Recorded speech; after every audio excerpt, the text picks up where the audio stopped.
പ്രിയ പ്രിയപ്പെട്ടവരെ നമസ്കാരം. നിങ്ങൾക്കേവർക്കും കേഡറ്റ് ചാനലിൻ്റെ introduction to Indian government accounts and audit എന്ന് പറയുന്ന വിഷയത്തിലെ ആദ്യ ക്ലാസ്സിലേക്ക് സ്വാഗതം.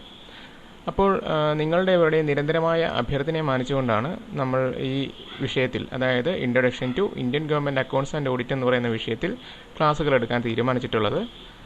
അപ്പോൾ നിങ്ങൾ വിചാരിക്കും, എന്താണ് ഈ വിവിധ വിഷയങ്ങളിലുള്ള ക്ലാസ്സുകൾ ആരംഭിക്കുന്നതല്ലാണ്ട് ഒന്നും മുമ്പോട്ട് അധികം പോയി കാണുന്നില്ലല്ലോ എന്ന് നിങ്ങൾക്ക് സ്വാഭാവികമായിട്ടും തോന്നാം. അപ്പോൾ നിങ്ങൾ മിക്കവരും കാറുള്ളവരൊക്കെ ടയർ മാറാനായിട്ട് ടയർ മെക്കാനിക്കുകളുടെ അടുത്ത് പോയിട്ടുണ്ടാകാം. നല്ല തിരക്കുള്ള ഷോപ്പുകളാണെങ്കിൽ അവിടെ അവരൊരു ബിസിനസ് ട്രിക്ക് ചെയ്യാറുണ്ട്. നിങ്ങൾ പോയിട്ടുണ്ടെങ്കിൽ നിങ്ങൾക്ക് മനസ്സിലാകും. അവിടെ ധാരാളം കാറുകളുടെ ടയർ മാറ്റുന്ന വർക്കുകൾ നടന്നുകൊണ്ടിരിക്കുകയാണെങ്കിൽ നമ്മൾ ചെന്ന് ഏറ്റവും പുറകിൽ കൊണ്ട് വണ്ടിയിട്ട് കഴിയുമ്പോഴേക്കും അവിടുത്തെ ഒരു ജീവനക്കാരൻ വന്ന് ഉടനെ തന്നെ നമ്മളുടെ കാറൊക്കെ ഒന്ന് ഓടിച്ച് നോക്കിയിട്ട് പെട്ടെന്ന് തന്നെ നോക്കിക്കഴിഞ്ഞിട്ട് ടയറുകളൊക്കെ ഒന്ന് തട്ടി നോക്കി അതിൻ്റെ എല്ലാത്തിൻ്റെയും നട്ടുകളൊക്കെ ലൂസാക്കി ഇടും. അപ്പോൾ നമ്മൾ ഓർക്കും ഇപ്പോൾ തന്നെ അത് ശരിയാക്കി കിട്ടുമായിരിക്കുമെന്ന്. അയാൾ ആ ലൂസാക്കി ഇട്ട് കഴിഞ്ഞിട്ട് പോയി അയാൾ ചെയ്തുകൊണ്ടിരുന്ന പണി തുടരും. ഏത് കാറാണോ നന്നായിക്കൊണ്ടിരിക്കുന്നത് അത് നന്നാക്കി അയാൾ പൂർത്തീകരിച്ചിട്ട് അടുത്ത കാറിലേക്ക് പോകും. നമ്മളാണെങ്കിലോ നട്ട് ലൂസാക്കിയിട്ടിരിക്കുന്നതുകൊണ്ട് നമുക്കിനിയിപ്പോൾ കാർ ഓടിച്ച് പോകാനും പറ്റില്ല. അയാൾ നമ്മളിപ്പോൾ ശരിയാക്കി തരും എന്നുള്ള രീതിയിൽ വെയിറ്റ് ചെയ്ത് നിൽക്കുന്ന ഒരു പരിപാടി. അപ്പോൾ അതൊരു ബിസിനസ് ട്രിക്കാണ്. ഞാനീ പറഞ്ഞത്, ഞാനിവിടെ ഓരോ ക്ലാസ്സുകളും ഓരോരോ ക്ലാസ്സുകളായിട്ട് ആരംഭിക്കുന്നതല്ലാണ്ട് മുമ്പോട്ട് പോകുന്നില്ല എന്ന് പറയുന്നത് ഒരു ബിസിനസ് ട്രിക്കൊന്നുമല്ല. ഞാൻ ആദ്യത്തെ ക്ലാസ്സിൽ തന്നെ പറഞ്ഞ പോലെ നമ്മളുടെ ഈ കേഡറ്റ് ചാനൽ എന്ന് പറയുന്ന ഈ ചാനലിൻ്റെ പ്രധാന ഉദ്ദേശം നമ്മൾക്ക് ഡിപ്പാർട്ട്മെൻ്റൽ ടെസ്റ്റുകളിൽ വിജയിക്കുന്നതിനുള്ള മാർഗ്ഗങ്ങൾ കരസ്ഥമാക്കുക എന്നുള്ളതാണ്. അപ്പോൾ എന്തിനാണ് ഈ വിവിധ ക്ലാസ്സുകൾ ആരംഭിക്കുന്നത് എന്ന് ചോദിച്ചു കഴിഞ്ഞാൽ ആ ചോദ്യത്തിനുള്ള ഉത്തരം ഞാൻ പുറകെയുള്ള ആദ്യം തന്നെ ഇൻട്രൊഡക്ഷനിൽ ഞാനത് വിശദീകരിച്ച് തരാം. അപ്പോൾ നിങ്ങളെവരെയും ഒരിക്കൽ കൂടി introduction to Indian government accounts and audit എന്ന് പറയുന്ന വിഷയത്തിൻ്റെ ക്ലാസ്സിലേക്ക് സ്വാഗതം ചെയ്തുകൊള്ളുന്നു. അപ്പോൾ ഇന്ന് നമ്മൾ ഡിസ്കസ് ചെയ്യാൻ പോകുന്ന ടോപ്പിക്കുകൾ ഇതൊക്കെയാണ്. ഒന്നാമത്തത് ഇൻട്രൊഡക്ഷൻ, ഒരു പുതിയ വിഷയമായതുകൊണ്ടാണ് ഇൻട്രൊഡക്ഷൻ. പിന്നീട് എന്താണ് ഓഡിറ്റ് എന്ന് പറയുന്ന ഒരു ടോപ്പിക്ക്. പിന്നീട് വളരെ പ്രധാനപ്പെട്ട ഒരു കാര്യമാണ് മുൻവർഷ ചോദ്യങ്ങളുടെ ഒരു ഡിസ്കഷൻ. കാരണം എന്താണെന്ന് വെച്ച് കഴിഞ്ഞാൽ ഈ ഒരു വിഷയത്തിൽ നമ്മൾ കൂടുതലും തിയറി പഠിക്കുന്നതിനേക്കാൾ ഏറ്റവും ഉചിതമെന്ന് പറഞ്ഞാൽ മുൻവർഷ ചോദ്യങ്ങൾ, അത് വളരെയധികം റിപ്പീറ്റീവായിട്ട് എനിക്ക് അനുഭവപ്പെട്ടിട്ടുണ്ട്. 5, 6, 7, 8 പരീക്ഷകളിലൊക്കെ വരെ ഒരു ചോദ്യം ആവർത്തിക്കുന്നതായിട്ട് നമ്മൾ കണ്ടിട്ടുണ്ട്. അപ്പോൾ മുൻവർഷ ചോദ്യങ്ങൾ പരമാവധി നമ്മൾ കവർ ചെയ്ത് കഴിഞ്ഞാൽ സുഖമായിട്ട് നമുക്ക് ഈ പരീക്ഷ പാസ്സാക്കാൻ സാധിക്കും എന്നുള്ളതാണ് അനുഭവത്തിൽ നിന്നും എനിക്ക് പറയാൻ പറ്റുന്നത്. അതുകൊണ്ട് തന്നെ ഈ പ്രത്യേക വിഷയത്തിൻ്റെ ഏറ്റവും പ്രധാനപ്പെട്ട ഒരു ഭാഗമെന്ന് പറഞ്ഞു കഴിഞ്ഞാൽ പ്രീവിയസ് ക്വസ്റ്റ്യൻസ് ആണ്. അപ്പോൾ നമുക്ക് ആരംഭിക്കാം. ഞാൻ നേരത്തെ പറഞ്ഞ പോലെ നമ്മളുടെ പുതിയൊരു വിഷയമാണിത്, introduction to Indian government accounts and audit എന്ന് പറയുന്നത്. അപ്പോൾ എന്തിനാണ് ഞാൻ ഈ ക്ലാസ് ഇപ്പോൾ ആരംഭിക്കാൻ കാരണം എന്ന് വെച്ച് കഴിഞ്ഞാൽ, ഈ വിഷയത്തിന് നമ്മളുടെ ഡിപ്പാർട്ട്മെൻ്റൽ ടെസ്റ്റുകൾ പാസ്സാകുക എന്നുള്ളതാണല്ലോ നമ്മളുടെ അജണ്ട. അപ്പോൾ ഈ വിഷയത്തിന് ഈ ഡിപ്പാർട്ട്മെൻ്റൽ ടെസ്റ്റുകളിൽ എന്താണ് സ്ഥാനം എന്ന് നമുക്കൊന്ന് നോക്കാം. എല്ലാവർക്കും അറിയാം. അപ്പോൾ നിങ്ങൾ സാധാരണ സർക്കാർ ഉദ്യോഗസ്ഥരായിട്ടുള്ളവർക്ക് പരമാവധി ഇപ്പോൾ എഡ്യൂക്കേഷൻ ഡിപ്പാർട്ട്മെൻറ്റ് ഒഴിച്ച് പല പ്രത്യേകമായിട്ട് ഡിപ്പാർട്ട്മെൻറ്റ് വൈസായിട്ട് പല പരീക്ഷകളുണ്ടെങ്കിലും കോമൺ ആയിട്ട് നമുക്ക് വരുന്ന 3 പരീക്ഷകളാണ്. MOPയും പിന്നെ അക്കൗണ്ട് ടെസ്റ്റിൻ്റെ ലോവറും ഹയറും. ഇങ്ങനെ 3 പരീക്ഷകളാണ് മിക്കവാറും എല്ലാ ജീവനക്കാർക്കും അവരുടെ സർവീസിൽ ആദ്യം തന്നെ എഴുതി നേടേണ്ടതായിട്ടുള്ള പരീക്ഷകൾ. അതിൽ MOP കഴിഞ്ഞു കഴിഞ്ഞാൽ പിന്നീട് വരുന്ന ഈ അക്കൗണ്ട് ടെസ്റ്റുകൾ എന്ന് പറഞ്ഞു കഴിഞ്ഞാൽ അപ്പോൾ ലോവർ ആയാലും ഹയർ ആയാലും നമുക്ക് 4ആയിട്ട് തിരിക്കാം. ഒന്നാമത്തെ പരീക്ഷ, ഇത് പേപ്പറല്ല, ഒരു പരീക്ഷ എന്ന് പറയാം. ഒന്നാമത്തെ പരീക്ഷ എന്ന് പറഞ്ഞാൽ KSROമായിട്ട് ബന്ധപ്പെട്ട പരീക്ഷകളാണ്. അപ്പോൾ KSROമായിട്ട് ബന്ധപ്പെട്ട ക്ലാസ്സുകൾ നമ്മൾ പൂർത്തീകരിച്ചിട്ടുണ്ടായിരുന്നു. KSRൻ്റെ എല്ലാ വിഷയങ്ങളും ടോപ്പിക്കുകളും നമ്മൾ ഓൾറെഡി പഠിപ്പിച്ചു കഴിഞ്ഞു. ആ ക്ലാസ് ഞാൻ ഇതുവരെയായിട്ടും പൂർത്തിയാക്കിയിട്ടില്ല. കാരണം എല്ലാം കഴിഞ്ഞിട്ട് നമുക്ക് പ്രീവിയസ് ക്വസ്റ്റ്യൻസ് ഡിസ്കസ് ചെയ്യാം. അതെങ്ങനെ നിൽക്കുന്നു. പിന്നീട് രണ്ടാമത്തെ പരീക്ഷ എന്ന് പറഞ്ഞു കഴിഞ്ഞാൽ ഫിനാൻഷ്യൽ കോഡും ബഡ്ജറ്റ് മാനുവലും ചേർന്നുള്ള ഒരു പേപ്പറാണ്. അപ്പോൾ ഞാൻ ഫിനാൻഷ്യൽ കോഡും ആരംഭിച്ചിട്ടുണ്ട്, ബഡ്ജറ്റ് മാനുവലും ആരംഭിച്ചിട്ടുണ്ട്. അപ്പോൾ ഈ 2 പുസ്തകങ്ങളിൽ നിന്നുള്ള 2 വിഷയങ്ങളിൽ നിന്നുള്ളതാണ് ഈ ആകെ വരുന്ന നമുക്കുള്ള 100 മാർക്ക്. അപ്പോൾ നമുക്ക് ഈ കേരള ഫിനാൻഷ്യൽ കോഡ് പഠിച്ചാലും ശരി, ബഡ്ജറ്റ് മാനുവൽ പഠിച്ചാലും ശരി, രണ്ടും കൂടെ ചേർത്തിട്ട് നമുക്ക് ആ പരീക്ഷയിൽ 40 മാർക്കാണ് നമുക്ക് നേടി വിജയിക്കേണ്ടതായിട്ടുള്ളത്. അപ്പോൾ അതുകൊണ്ടാണ് ഫിനാൻഷ്യൽ കോഡും ആരംഭിച്ചിട്ടുണ്ട്, ബഡ്ജറ്റ് മാനുവലും ആരംഭിച്ചിട്ടുണ്ട്. അത് ഫലത്തിൽ ഈ ഒരൊറ്റ പരീക്ഷയ്ക്ക് വേണ്ടിയിട്ട് ഉള്ള 2 ക്ലാസ്സായിട്ട് നമുക്ക് കൂട്ടാൻ പറ്റും. 2 ടോപ്പിക്കുകളാണെന്ന് പറഞ്ഞാൽ പോലും അത് ഫലത്തിൽ ഒരു വിഷയത്തിന് വേണ്ടിയിട്ടാണ്. അതേപോലെ തന്നെ അക്കൗണ്ട്സ് കോഡ് 1ാം ഭാഗം, പിന്നെ ഇപ്പോൾ ഈ പഠിപ്പിക്കാൻ പോകുന്ന introduction to Indian government accounts and audit എന്ന് പറയുന്ന വിഷയം. പിന്നീട് വരുന്നതാണ് കോൺസ്റ്റിറ്റ്യൂഷൻ, ബെയർ ആക്ട് എന്ന് പറയുന്ന ഒരു ഭാഗമുണ്ട്. അപ്പോൾ ഈ 3 പുസ്തകങ്ങളും അല്ലെങ്കിൽ ഈ 3 വിഷയങ്ങളും ചേർത്തിട്ടാണ് ഒരു പരീക്ഷ. Accountancy code, Kerala accountancy code എന്ന് ഓമന പേരിൽ അറിയപ്പെടുന്ന ഒന്നാമത്തെ പരീക്ഷ. ഈ 3 വിഷയങ്ങളിൽ നിന്നാണ് 100 മാർക്ക് അവിടെ ഉള്ളത്. അതിൽ നിന്നും ഈ 3 വിഷയം പഠിച്ചാലും ശരി, ഏതിൽ നിന്നാണെങ്കിലും 40 മാർക്ക് നേടിക്കഴിഞ്ഞാൽ നമുക്കവിടെ വിജയിക്കാൻ സാധിക്കും. പിന്നീട് വരുന്നതാണ് 4ാമത്തെ പരീക്ഷ. അത് ട്രഷറി കോഡ് എന്ന പരീക്ഷ എന്ന പേരിൽ നമ്മൾ അറിയപ്പെടുന്നു. അതിൻ്റെ അകത്ത് വരുന്നത് ട്രഷറി കോഡ് മാത്രമല്ല, അക്കൗണ്ടൻസി കോഡിൻ്റെ 2ാമത്തെ പേപ്പറും കൂടെ ചേർത്തിട്ടാണ് ഈ പറഞ്ഞ ട്രഷറി കോഡ് എന്ന് പറയുന്ന പരീക്ഷ നമുക്ക് നേരിടാനുള്ളത്. അപ്പോൾ നമുക്ക് 4 പരീക്ഷയാണ് വരുന്നത്. അതിന് വേണ്ടിയിട്ട് KSR, KFC, budget manual, introduction to audit, constitution, accountancy code, treasury code, അങ്ങനെ 7 ടോപ്പിക്കുകൾ നമുക്ക് പഠിക്കാനുണ്ട്. സത്യം പറഞ്ഞാൽ അതിൽ ചിലതിനൊക്കെ 1 and 2 ഉണ്ട്, KSR ഉൾപ്പെടെ. അപ്പോൾ നമുക്ക് അതുകൊണ്ടാണ് ഈ 7 വിഷയങ്ങൾ നമുക്ക് വിവിധ ക്ലാസ്സുകളായിട്ട് കൈകാര്യം ചെയ്യേണ്ടി വരും. ഫലത്തിൽ 4 പരീക്ഷയേ ഉള്ളൂ താനും. അതാണ് ഈ വിവിധ ക്ലാസ്സുകൾ ആയിട്ടുള്ളൊരു കാരണം. അപ്പോൾ ഇപ്പോൾ ഞാൻ പഠിപ്പിക്കാൻ പോകുന്ന introduction to Indian government accounts and audit എന്ന് പറയുന്നത് നമ്മളുടെ അക്കൗണ്ടൻസി കോഡ് 1 എന്ന് പറയുന്ന പേപ്പറിൻ്റെ ഭാഗമായിട്ടാണ് വരുന്നത്. എല്ലാവർക്കും വ്യക്തമായി കാണും എന്ന് പ്രതീക്ഷിക്കുന്നു. അത് മനസ്സിലായിട്ട് കഴിഞ്ഞുകൊണ്ട് നമുക്ക് ക്ലാസ്സുകളിലേക്ക് ആരംഭിക്കാം. ഇപ്പോൾ ഈ ക്ലാസ്സിൻ്റെ ആദ്യമായിട്ട് നമുക്ക് നോക്കാനുള്ളത് ഇതിൻ്റെ മർമ്മപ്രധാനമായിട്ടുള്ള ഭാഗമാണ് ഓഡിറ്റ്. ആ ഓഡിറ്റ് എന്താണ് എന്നുള്ളത് നമുക്ക് നോക്കാം. ഓഡിറ്റിൻ്റെ ഡെഫിനിഷൻ എന്താണെന്ന് വെച്ച് കഴിഞ്ഞാൽ അതൊരു വെരിഫിക്കേഷൻ ആണത്. Verification of facts. എങ്ങനെയാണ് ആ ഫാക്റ്റുകൾ നമ്മൾ യാഥാർത്ഥ്യങ്ങളുടെ വെരിഫിക്കേഷനാണ് നമ്മൾ ഓഡിറ്റ് കൊണ്ട് ഉദ്ദേശിക്കുന്നത്. എങ്ങനെയാണ് വെരിഫൈ ചെയ്യേണ്ടത്? By inspection and examination of records. പിന്നെ അതെന്തിനു വേണ്ടിയിട്ടാണ്? To ensure correctness of transactions. ഇതിനു വേണ്ടിയിട്ടാണ് നമ്മൾ ഓഡിറ്റ് ചെയ്യുന്നത്. അപ്പോൾ ഇതിൽ വളരെ ക്ലിയർ ആണ്. It is a verification of facts by inspection and examination of records to ensure correctness and transactions. നമ്മൾ അതിന് വേണ്ടിയിട്ട് ഉപയോഗിക്കുന്ന കറക്റ്റ്നെസ്സും ട്രാൻസാക്ഷനിലെ കറക്റ്റ്നെസ് വെരിഫൈ ചെയ്യാൻ വേണ്ടി ഉപയോഗിക്കുന്ന ഒരു ഇൻസ്പെക്ഷൻ മെത്തേഡാണ് നമ്മൾ ഓഡിറ്റ് എന്ന് പറയുന്നത്. അപ്പോൾ അത് നമുക്ക് നമ്മളുടെ അധിക ചിലവുകളുണ്ടോ, അല്ലെങ്കിൽ കെയർലെസ്നെസ് ഉണ്ടോ, ഫ്രോഡായിട്ടുള്ള ആക്ടിവിറ്റീസ് ഉണ്ടോ, അതൊക്കെ നമുക്ക് ഈ വെരിഫിക്കേഷൻ വഴി ഓഡിറ്റിലൂടെ നമുക്ക് കണ്ടെത്താൻ സാധിക്കും. അപ്പോൾ ഇതാണ് ഓഡിറ്റ് എന്നുള്ളതിൻ്റെ ഒരു ഡെഫിനിഷനായിട്ട് നമുക്ക് പറയാനുള്ളത്. രണ്ടാമത് വരുന്നതാണ് ഓഡിറ്റർ. ഓഡിറ്റർ ആരാന്ന് ചോദിച്ചു കഴിഞ്ഞാൽ an agency employed for audit. Audit ചെയ്യുന്ന ഒരു ഏജൻസി അല്ലെങ്കിൽ ഒരു ഉദ്യോഗസ്ഥനെയാണ് നമ്മൾ പറയുന്നത് ഓഡിറ്റർ എന്ന് പറയുന്നത്. ഒരു ലാറ്റിൻ വേർഡായ ഓഡെയർ എന്ന് പറയുന്ന ഒരു ലാറ്റിൻ വേർഡ്. ഓഡെയർ എന്ന് പറയുന്ന ലാറ്റിൻ വേർഡിൻ്റെ മീനിങ് എന്ന് പറഞ്ഞാൽ ടു ഹിയർ, കേൾക്കുവാനായിട്ട് എന്നുള്ള ഒരു ലാറ്റിൻ വേർഡാണ് ഓഡെയർ. ആ ഓഡെയർ എന്ന് പറയുന്ന ലാറ്റിൻ വേർഡിൽ നിന്നാണ് ഓഡിറ്റർ എന്ന് പറയുന്ന അല്ലെങ്കിൽ ഓഡിറ്റ് എന്ന് പറയുന്ന ഒരു വാക്ക് നമ്മൾ ഡിറൈവ് ചെയ്തെടുത്തിട്ടുള്ളത്. ഇതൊക്കെ ഞാൻ ഈ പറയുന്ന ഓരോ പോയിന്റുകളും പരീക്ഷയ്ക്ക് ചോദിക്കുന്ന ചോദ്യങ്ങളാണ്. അപ്പോൾ അതുകൊണ്ട് ആ രീതിയിൽ ഈ ക്ലാസ്സുകളെ കണ്ടാൽ മതിയാകും. ഇനി നമുക്ക് നോക്കാനുള്ളത് എന്താണ് ഈ ഓഡിറ്റിൻ്റെ എയിം, എന്താണ് ലക്ഷ്യം എന്നുള്ളത് നമുക്ക് നോക്കാം. അതിൻ്റെ വിവിധ ലക്ഷ്യങ്ങൾ നമ്മൾ പറയുന്നുണ്ട്. ഒന്നാമത്തത് safe guard the financial interest of tax pair. നമ്മളൊരു സർക്കാർ ജീവനക്കാരൻ എന്നുള്ള നിലയിൽ അല്ലെങ്കിൽ ഒരു സർക്കാരിൻ്റെ പ്രധാന വരുമാനം എന്ന് പറയുന്നത് ടാക്സ് ആണ്. അപ്പോൾ ടാക്സ് നൽകുന്ന ആളുടെ ഫിനാൻഷ്യൽ ഇൻട്രസ്റ്റ് സേഫ് ഗാർഡ് ചെയ്യുക. ആ കൊടുക്കുന്ന പണം, അയാൾ നൽകുന്ന ആ പണം, ടാക്സ്, അത് ഈ സർക്കാർ നല്ല രീതിയിലാണോ ഉപയോഗിക്കുന്നത്, സേഫ് ഗാർഡ് ചെയ്യുക എന്നുള്ളതാണ് ഒന്നാമത്തെ ഉദ്ദേശം. അപ്പോൾ അൾട്ടിമേറ്റ് ടാർഗറ്റ് എന്ന് പറഞ്ഞാൽ ഈ ടാക്സ് പെയർ നൽകുന്ന ആ പണം വെറുത്തായിരിക്കണം, അതൊരിക്കലും വേസ്റ്റായി പോകുന്നില്ല എന്നുള്ളത് നമ്മൾ ഉറപ്പിക്കണം. ഇനി assist state in exercising financial control over executive. അപ്പോൾ ഈ ടാക്സ് പെയർ നൽകുന്ന പണം ലഭിക്കുന്നത് ആർക്കാണ്? സ്റ്റേറ്റിനാണ്, നമ്മളുടെ രാഷ്ട്രത്തിനാണ് ലഭിക്കുന്നത്. അപ്പോൾ ആ രാഷ്ട്രം അത് ജനങ്ങളുടെ ഉപകാരത്തിന് വേണ്ടിയിട്ട് ചിലവഴിക്കുന്നുണ്ട്. എങ്ങനെ ചിലവഴിക്കുന്നത്? എക്സിക്യൂട്ടീവ് വഴിയാണ്, അതായത് അവിടുത്തെ ജീവനക്കാർ വഴിയാണ് അത് ചിലവഴിക്കുന്നത്.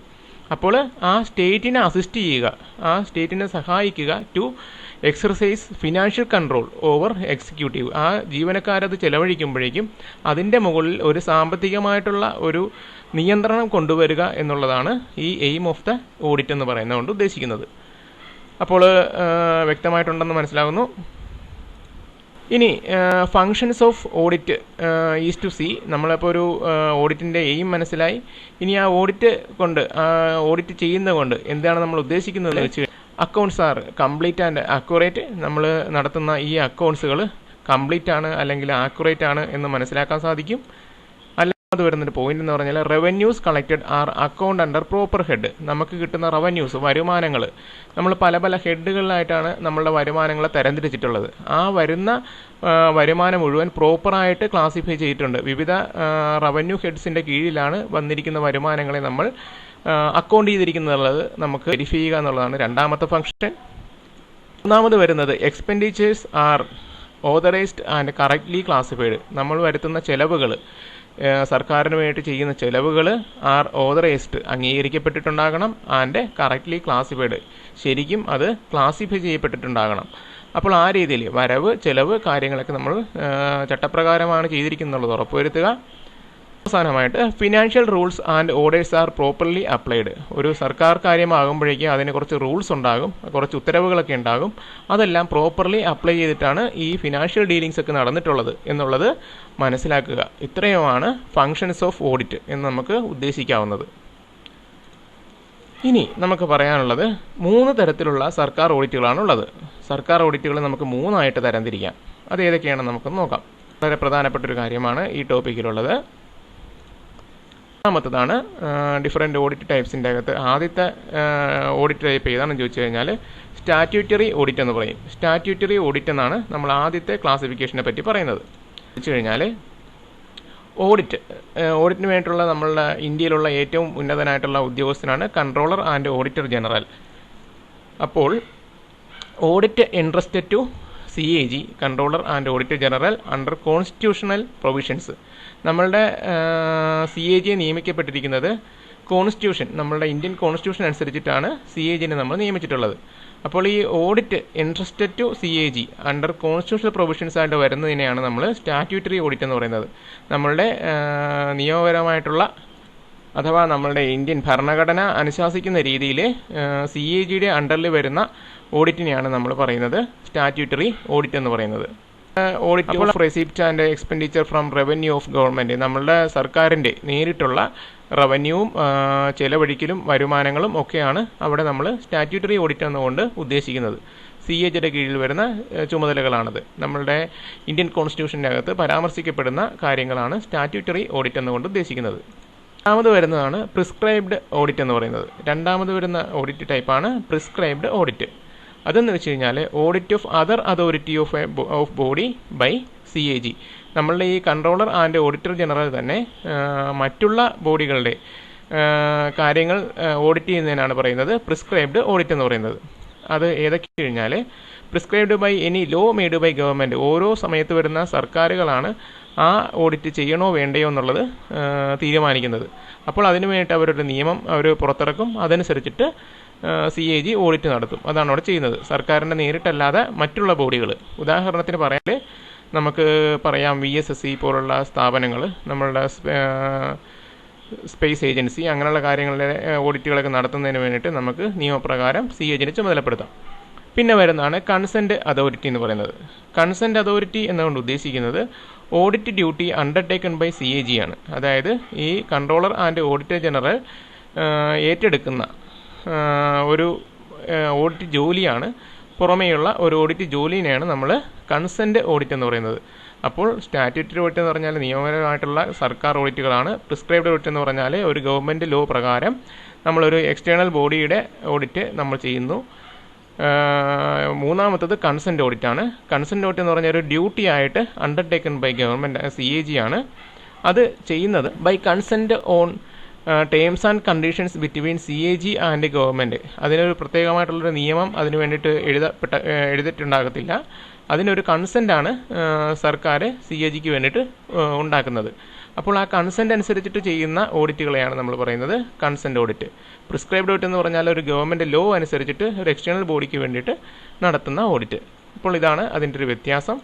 ഉദാഹരണം കൺസെൻറ്റ് ഓഡിറ്റിന് വേണ്ടി പറയാനാണെങ്കിൽ audit of accounts of municipal fund, പിന്നെ pension payment of on behalf of other government are examples.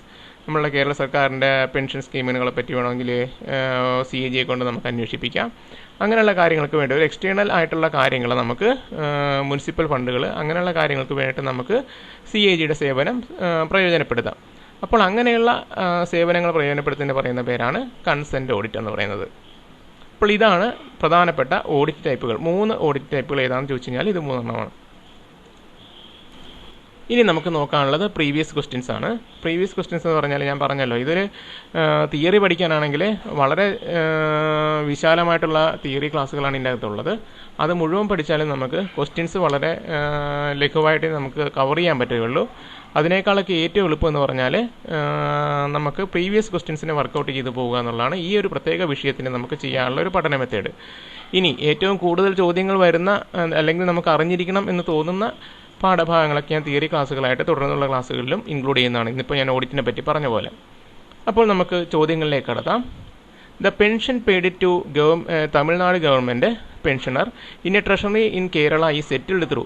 അതായത് തമിഴ്നാട് സർക്കാരിൻ്റെ കീഴിൽ വരുന്ന ഒരു പെൻഷനർക്ക് നൽകുന്ന പെൻഷൻ കേരളത്തിലൊരു ട്രഷറി വഴി ആണ് നൽകുന്നതെങ്കിൽ, കേരളത്തിലെ ഒരു ട്രഷറി വഴിയാണ് നൽകുന്നതെങ്കിൽ അതെങ്ങനെയാണ് സെറ്റിൽ ചെയ്യുന്നതെന്ന്, അത് ഏത് രീതിയിലാണ് സെറ്റിൽ ചെയ്യുന്നത്. ജീവനക്കാരൻ തമിഴ്നാട് ഗവൺമെൻറ്റിൻ്റെ ആയിരുന്നു, അയാൾക്ക് ആ പെൻഷൻ നൽകുന്നത് കേരളത്തിലെ ഒരു ട്രഷറി വഴിയാണെങ്കിൽ അത് സെറ്റിൽഡ് ത്രൂ പല പല ഓപ്ഷൻസ് ഉണ്ടായിരുന്നു. അതിൽ നിന്നും central accounts section of RBI ആണ്. Central account section of RBI വഴിയാണ് ഇങ്ങനെ മറ്റുള്ളൊരു സംസ്ഥാനത്തിൻ്റെ പെൻഷൻ നമ്മളുടെ കേരളത്തിൽ നൽകുകയാണെങ്കിൽ അത് സെറ്റിൽ ചെയ്യപ്പെടുന്നത്. സെറ്റിൽ ചെയ്യുക എന്ന് പറഞ്ഞാൽ നമുക്ക് മറ്റുള്ള ഒരു സർക്കാരിന് വേണ്ടിയിട്ട് നമ്മളുടെ കേരള ട്രഷറിയിൽ നൽകുന്ന കാശ് സെറ്റിൽ ചെയ്യപ്പെടുന്നത് central account section of RBI വഴിയാണ്. രണ്ടാമത്തെ ചോദ്യം, ന്യൂ സർവീസ് എന്നുകൊണ്ട് ഉദ്ദേശിക്കുന്നത്. ഞാനിവിടെ കുറേ വർഷങ്ങൾ, അതായത് വിവിധ പരീക്ഷകൾക്ക് ചോദിച്ചിട്ടുള്ളതാണ് ഈ ചോദ്യം എന്നുള്ള രീതിയിൽ ഞാൻ എഴുതി വെച്ചിട്ടുണ്ട്. അത് എഴുതുന്ന സ്ഥലപരിമിതി മൂലമാണ് 1 or 2 പരീക്ഷകളുടെ പേര് ഞാൻ എഴുതി വെച്ചിരിക്കുന്നത്. 3, 4, 5 പരീക്ഷകൾക്കൊക്കെ ചോദിച്ച ചോദ്യങ്ങളാണ് ഇവയൊക്കെ. അപ്പോൾ ന്യൂ സർവീസസ് എന്നുകൊണ്ട് ഉദ്ദേശിക്കുന്നത് എന്താണെന്ന് വെച്ച് കഴിഞ്ഞാൽ നോട്ട് ഇൻക്ലൂഡഡ് ഇൻ ബഡ്ജറ്റ്. അതായത് നമ്മൾ ബഡ്ജറ്റിൻ്റെ അകത്ത് കുറേ പദ്ധതികൾ അവിടെ നമ്മൾ പ്രഖ്യാപിക്കും. പക്ഷേ ആ ബഡ്ജറ്റ് പ്രഖ്യാപനം കഴിഞ്ഞിട്ട് ഒരു സർവീസ് നമുക്ക് അല്ലെങ്കിൽ ഒരു സ്കീം നമുക്ക് ആരംഭിക്കേണ്ടി വരുമെങ്കിൽ അതിനെ പറയുന്ന പേരാണ് ന്യൂ സർവീസ് എന്ന്. അല്ലാണ്ട് ന്യൂലി ഇംപ്ലിമെൻറ്റഡ് ഒന്നും അല്ല. പല പല ഓപ്ഷൻസ് അവിടെ കിടപ്പുണ്ട് നമ്മൾ തെറ്റിദ്ധരിപ്പിക്കാനായിട്ട്. പക്ഷേ ഉത്തരം എന്ന് പറഞ്ഞാൽ നോട്ട് ഇൻക്ലൂഡഡ് ഇൻ ബഡ്ജറ്റ് എന്നുള്ളതാണ്. മൂന്നാമത്തെ ചോദ്യത്തിലേക്ക് കടക്കാം. The cost of additional police guards provided to an irrigation project under construction is debitable to. അതായത് നമ്മളുടെ നാട്ടിൽ ഏതെങ്കിലും ഒരു ഇറിഗേഷൻ പ്രൊജക്റ്റ് അണ്ടർ കൺസ്ട്രക്ഷനാണ്, നടന്നുകൊണ്ടിരിക്കുകയാണ്. അപ്പോൾ അതിൻ്റെ സെക്യൂരിറ്റിക്ക് വേണ്ടിയിട്ട് നമ്മൾ അഡീഷണലായിട്ട് പോലീസ് ഗാർഡ്സിനെ അവിടെ ഡ്യൂട്ടിക്ക് ഇടാറുണ്ട്. അപ്പോൾ അങ്ങനെ പോലീസ് ഗാർഡ്സിന് ഡ്യൂട്ടിക്ക് ഇടുമ്പോൾ അവരുടെ ആ വരുന്ന താമസത്തിന് വേണ്ടിയിട്ട് വരുന്ന അല്ലെങ്കിൽ അവരുടെ ആ ഡ്യൂട്ടിക്ക് വേണ്ടിയിട്ട് വരുന്ന ചിലവ് ആരാണ്, കോസ്റ്റ് ആരാണ് നിർവഹിക്കുന്നുള്ളതാണ് ചോദ്യം. പറഞ്ഞാൽ അത് ആരാണോ ആ പ്രൊജക്റ്റ് ഏറ്റെടുത്ത് നടക്കുന്നത്, പ്രൊജക്റ്റ് കൺസേൺഡ്, ആ പ്രൊജക്റ്റിൻ്റെ കീഴിലാണ് ആ പോലീസ് ഉദ്യോഗസ്ഥരുടെ സാലറി വരുന്നത്, ആ പ്രത്യേക ഡ്യൂട്ടിക്ക് വേണ്ടിയിട്ടുള്ള അലവൻസ് വരുന്നത് പ്രൊജക്റ്റ് കൺസേൺഡ് ആണ്. അപ്പോൾ ആ ഡ്യൂട്ടിക്ക് വേണ്ടിയിട്ട് ഒരു അലവൻസ് നൽകണമെന്നുണ്ടെങ്കിൽ അത് ഈ പ്രൊജക്റ്റ് കൺസേൺഡ് ഉള്ള ആൾക്കാരുടെ കീഴിലാണ് വരുന്നത്, പ്രൊജക്റ്റ് കൺസേണിൻ്റെ അകത്താണ് വരുന്നത്. നാലാമത്തെ ചോദ്യം, service book of a government servant is checked in. നമ്മളുടെ സർവീസ് ജീവനക്കാർക്ക് എല്ലാവർക്കും ഉള്ള ഈ സർവീസ് ബുക്കുകളുടെ ചെക്കിങ് എപ്പോഴാണ് നടത്തപ്പെടുന്നത് അല്ലെങ്കിൽ ഏത് ഓഡിറ്റിലാണ് നടത്തപ്പെടുന്നതെന്ന് ചോദിച്ചു കഴിഞ്ഞാൽ ഉത്തരം ഓഡിറ്റിലാണ്. ലോക്കൽ ഓഡിറ്റ് എന്ന് പറഞ്ഞാൽ അറിയാലോ, നമ്മളുടെ ഓഫീസുകളിൽ വന്നിട്ട് ഓഡിറ്റ് ഉദ്യോഗസ്ഥർ ചെയ്യുന്ന ഓഡിറ്റിനാണ് പറയുന്നത് ലോക്കൽ ഓഡിറ്റ് എന്ന്. അങ്ങനെയുള്ള ആ ഓഡിറ്റിലാണ് നമ്മളുടെ സർവീസ് ബുക്കുകൾ അവർ പരിശോധിക്കുന്നത്. അഞ്ചാമത്തെ ചോദ്യം, which is not a commercial department in Kerala. ഇതെല്ലാം ധാരാളം ചോദിച്ചിട്ടുള്ളൊരു ചോദ്യമാണ്. നമുക്ക് നമ്മളുടെ കേരള സർക്കാരിൻ്റെ കീഴിൽ ധാരാളം കൊമേഴ്സ്യൽ ഡിപ്പാർട്ട്മെൻറ്റുകളുണ്ട്. ഇപ്പോൾ state water transport department, text book department, state insurance department, medical education department, അങ്ങനെ വിവിധ ഡിപ്പാർട്ട്മെൻറ്റുകൾ തന്നിട്ടുണ്ട്. അതിൽ ഒരെണ്ണം പക്ഷേ ഈ പറഞ്ഞ പോലെ ഒരു കൊമേഴ്സ്യൽ ഡിപ്പാർട്ട്മെൻ്റ് അല്ല. അപ്പോൾ ബാക്കി ഉള്ളതെല്ലാം കൊമേഴ്സ്യൽ ഡിപ്പാർട്ട്മെൻറ്റും ഒരെണ്ണം ഒരു കൊമേഴ്സ്യൽ ഡിപ്പാർട്ട്മെൻ്റ് അല്ല. അപ്പോൾ ആരാണ് ഈ കൂട്ടത്തിൽ കൊമേഴ്സ്യൽ ഡിപ്പാർട്ട്മെൻ്റ് അല്ലാത്തത് എന്നാണ് ചോദ്യം. മെഡിക്കൽ എഡ്യൂക്കേഷൻ ഡിപ്പാർട്ട്മെൻറ്റാണ് ഈ കൂട്ടത്തിൽ കൊമേഴ്സ്യൽ ഡിപ്പാർട്ട്മെൻ്റ് അല്ലാത്തത്. അപ്പോൾ അതല്ലാത്ത ടെക്സ്റ്റ് ബുക്ക് ഡിപ്പാർട്ട്മെൻറ്റും സ്റ്റേറ്റ് ഇൻഷുറൻസ് ഡിപ്പാർട്ട്മെൻറ്റും സ്റ്റേറ്റ് വാട്ടർ ട്രാൻസ്പോർട്ട് ഡിപ്പാർട്ട്മെൻറ്റും എന്നൊക്കെ പറഞ്ഞാൽ നമ്മുടെ കേരള സർക്കാരിൻ്റെ കൊമേഴ്സ്യൽ ഡിപ്പാർട്ട്മെൻറ്റുകളാണ്. ആറാമത്തെ ചോദ്യം, washing allowance paid to a last grade employees shall be classified under. നമ്മളുടെ ലാസ്റ്റ് ഗ്രേഡ് എംപ്ലോയീസിന് നൽകുന്ന വാഷിംഗ് അലവൻസ് എന്ന് പറയുന്നത് എന്ത് രീതിയിലാണ് ക്ലാസിഫൈ ചെയ്യപ്പെട്ടിരിക്കുന്നതെന്ന്. സാലറി ആണോ, ഓണററി ആണോ, വേജ് ആണോ, സ്പെഷ്യൽ പേസ് ആണോ, ഏതാണ് എന്നാണ് ചോദ്യം. സാലറിയുടെ ഭാഗമായിട്ടാണ് ഈ വാഷിംഗ് അലവൻസ് വരുന്നത്. അപ്പോൾ ലാസ്റ്റ് ഗ്രേഡ് ജീവനക്കാർക്കുള്ള വാഷിംഗ് അലവൻസ് എന്ന് പറയുന്നത് ക്ലാസിഫൈഡ് അണ്ടർ സാലറീസ് ആണ്. 7ാമത്തെ ചോദ്യം, methods of maintaining the government's daily cash balance at a level sufficient to meet its day to day requirements is termed as. അതായത് ഇതൊരു പ്രധാനപ്പെട്ട ചോദ്യമാണ്, ഒരു ഡെഫിനിഷനാണിത്. Method of maintaining government's daily cash balance, നമ്മുടെ സർക്കാരിൻ്റെ അല്ലെങ്കിൽ ഒരു ഓഫീസിൽ നടത്തുന്ന ഡെയിലി ക്യാഷ് ബാലൻസ് നമ്മൾ കീപ്പ് ചെയ്യുക at a level sufficient to meet. നമ്മളൊരു സർക്കാരിൻ്റെ ക്യാഷ് ബാലൻസ് നമ്മൾ മെയിൻറ്റെയിൻ ചെയ്യുമ്പോഴേക്കും അത് നമ്മളൊരു ലെവലിൽ മെയിൻറ്റെയിൻ ചെയ്യുക to meet its day to day requirements. ദിനവും ആവശ്യമായിട്ടുള്ള ഡേ ടു ഡേ റിക്വയർമെൻറ്റ്സിനെ മീറ്റ് ചെയ്യാൻ പറ്റുന്ന രീതിയിൽ നമ്മൾ ഡെയിലി ക്യാഷ് ബാലൻസിനെ മെയിൻറ്റെയിൻ ചെയ്ത് പോകുന്നു എന്ന് പറയുന്ന ഒരു പേര് പറയും. അതൊരു ഡെഫിനിഷനാണ്. ആ പേരാണ് വേസ് ആൻഡ് മീൻസ് എന്ന് പറയുന്നത്. വേസ് ആൻഡ് മീൻസ് എന്നുകൊണ്ട് ഉദ്ദേശിക്കുന്നത് അപ്പോൾ എന്താണ്?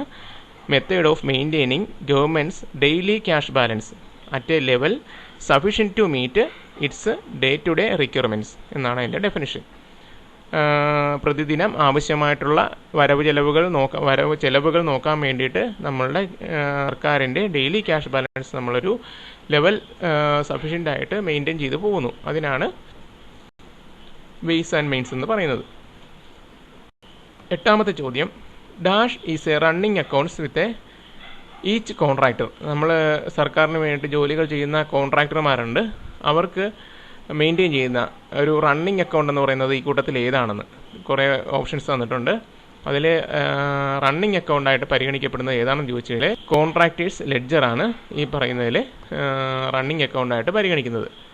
Contractors ലെഡ്ജറാണ് running അക്കൗണ്ടായിട്ട് പരിഗണിക്കപ്പെടുന്നത്.